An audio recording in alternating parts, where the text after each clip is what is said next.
Everyone, I'm Dana Perino along with Andrea Tanteros, Bob Beckel, Eric Bowling, and the very fabulous Brian Kilmeade. It's 5 o'clock in New York City, and this is The Five.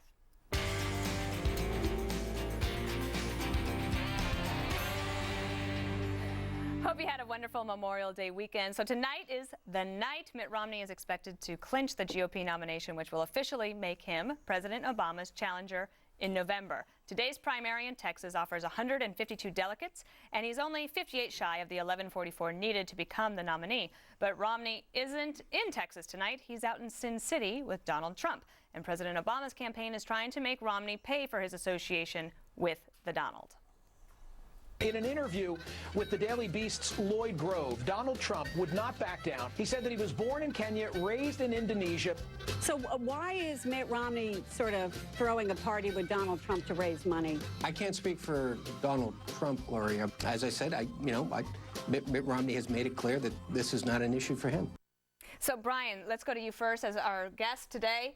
Are you surprised that Romney is finally going to get the nomination tonight? Well, no, for one thing, I just think it's time for him to take a deep breath and say, what an accomplishment. I mean, 3.5 years ago, a distant third, and everyone's saying, well, what's he going to do now? He's basically done as a governor. Where's he going to go? What he did 3.5 years, he studied what he did wrong, worked extremely hard for John McCain, worked harder than obviously anybody else, and in that time, reconfigured his campaign, got together a strategy that would work, put up with a lot of guff from his own people, his own side, and emerged really for the last 2 months as a nominee. He's a guy who represents America in many ways. He got better.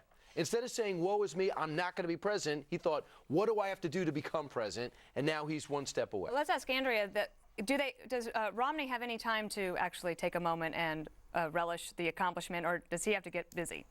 I think actually he's been getting busy. I'm surprised that it's taken so long, this process, and then he seals the nomination, and we all sort of collectively yawn after the slogging that happened. I mean, we covered this race and the infighting on this race for months, and now we finally have a winner, and it just seems like when Romney needs to do something big, like you said, Dana, stop, celebrate, he's really not, and he could use that because I think the GOP could use... Drop some balloons. Right, some balloons somewhere. He's in Vegas, do something big, something to, I think, unite the party, too. Well, speaking of Vegas, Eric, let's get to this question of whether or not it matters who you are seen with. Donald Trump endorsed Mitt Romney a couple of months ago and has been a full-throated supporter of his from since then. They're in Vegas tonight. Remember, this is part of the campaign contest. You could win dinner with the Donald, and who wouldn't want that. But do you think that there's any negative backsplash against Romney for this association? I don't think so. Left's going to try and make it out to be that way because they're going to bring up Donald Trump. He's provocative. He says provocative things, but put yourself in Mitt Romney's shoes for just 1 minute. Number one. Big shoes. Big shoes, okay.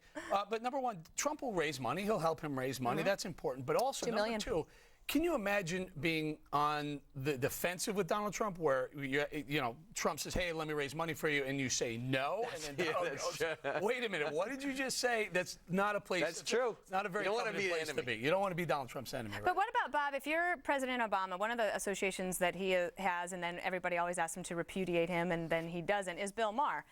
Do you think that President Obama would actually do an event with Bill Maher? No, but let me go back to a few things that were said about Romney. First of all, I'm not quite sure he's reflective of America because most of us don't have 4-car elevated garages in our We want to.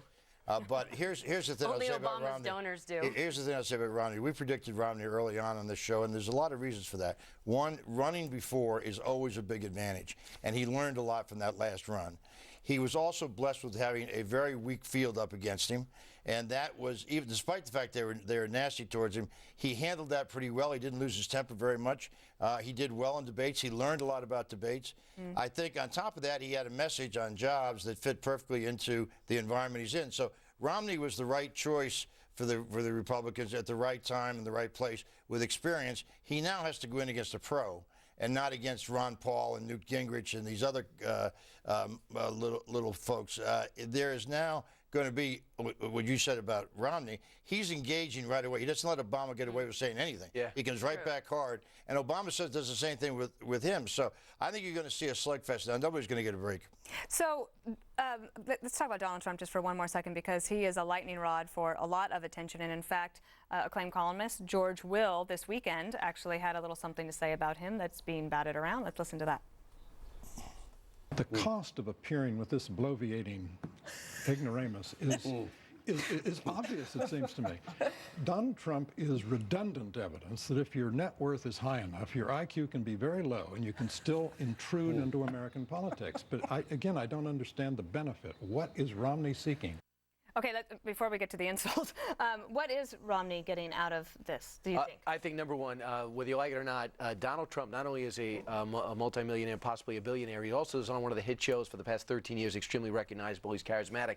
Nobody says, no, right, and he does it every Monday, and they need some charisma on that show. On after me. Right, Bob, that was a perfect line for you. You could have jumped in. What's going on? You give me the game stare, too. I'm giving you the time to get used to being back on the show. Nobody believes that when you stand next to Donald Trump, whether it's me or the great Eric Bolling, that you're like, wow, they must agree on everything.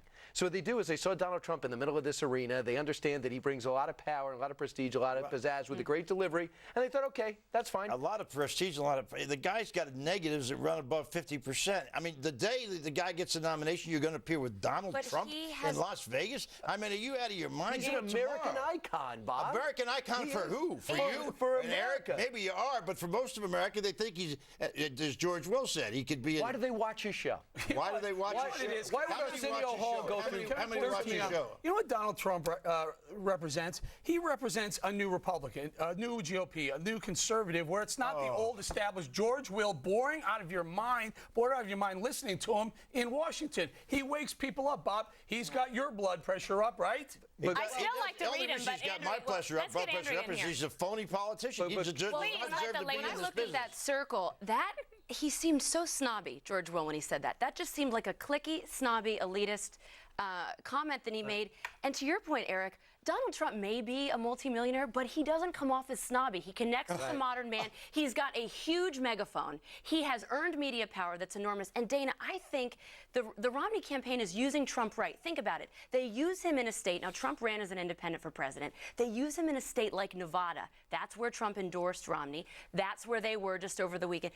They're there together in a state where Trump plays well. Right. They use Trump where he plays well. He can raise money. He's a plain-spoken person who more Americans know Trump than know George Will. About 6 million people watching. Who ran as an independent candidate? Trump did. When? He switched over an independent over the last No, he didn't run as a candidate. He did run back in the day. Let's talk about Nevada then, since we don't know the answer to that. On Nevada, Bob, is it in play for Romney this time? Yeah, it's in play, sure, but other demographics are changing dramatically against him because of the Hispanic population, as it is in Colorado and in Arizona. And a number of other states. Look, you're running at a time where Barack Obama has not nearly as many advantages as he had, except for one thing. Demographically, in the competitive battleground states, it works very heavily in his direction. But what about the economy in Nevada, Eric? Can I just switch it, go back to what we talked about earlier? Andrew and I were hitting on that Donald Trump as the new type of conservative, the one that has a different type of voice than the old established conservative Republican. Sarah Palin does the same thing. You may laugh or you may say she's crazy or she's not smart or whatever. She walks in, she goes into a campaign, and she picks a senatorial candidate, and he wins because she brings attention. She brings eyeballs, and she brings money, and she's a politician. Donald Trump doesn't do exactly the same thing, but he brings a lot of eyeballs, brings a lot of attention. I wouldn't say that about Sarah Palin. She's a politician. I think she's a pretty good one in many ways. But Donald Trump is not a politician. You guys are responding. I got to call BS you're on in New York this. City. I have to call BS if you on think you this right is New York City. But why does he get 8 million? Hold on, Brian. This is the new attitude towards Sarah Palin. Earlier, I'm comparing it to Donald Trump, who is no politician. You think this guy's a politician? He's some jokester. How do you think he gets anything done in New York City? Because of his daddy gave him a lot of money. That's why. But that's the same rap. I'm just sorry, but if you look, that is the same rap against Romney, right? That the one that's just described to use Donald Trump was that his dad gave him a bunch of money, and that's how he has it, and he's not really he doesn't know the difference between business and politics. Romney was the governor of a state. Oh, okay, good. Now we can establish. Let me ask you, when you drive around New York City and you see on how many buildings Trump, you think his dad didn't give him that. His dad did not give him that. You think anybody in America cares? He's extremely successful, and yes, I do think they care. You guys in New York City think that people Why care is he in about Vegas, though? Why would he go to Las Vegas and attract a big crowd if he was not known? Your comment was Trump's not a politician. Well, what is a politician in your words then, and what's so good about whatever's a politician is somebody who has the guts to get in a race and run, and he hasn't had the guts to get in a race and run. Wait a minute. No. That's a politician? I think if you've got to run for office, How about a guy who's successful? How about a guy who unites? And listen, I'm not here to pump up Trump's ego. I'm simply saying the guy, he goes out there, he worked hard, he succeeded, he was bankrupt at one point. Right. Came back, pulled him twice. You're for the New York metropolitan area. You guys are both Trumpized. I mean, the fact of the matter is, out in America, most people think. Well, by the way, Bob, if he were a typical politician, they don't have very high approval ratings right now. Well, then why does he? Why don't he have the courage to run for office? I say this about Donald Trump. I always judge people by how they treat people they need nothing from, and he treats his audio guy, his secretary, the cab driver the same way. It's not an act. He's a blue collar guy who became a billionaire. A blue-collar guy, come on. But he's a blue-collar approach to life. Except that, but he's not a politician.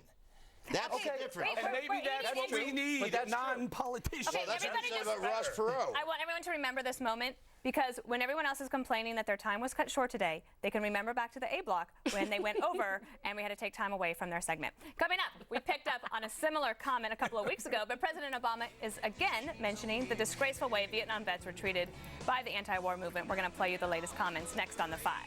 Feel the music playing soft and slow.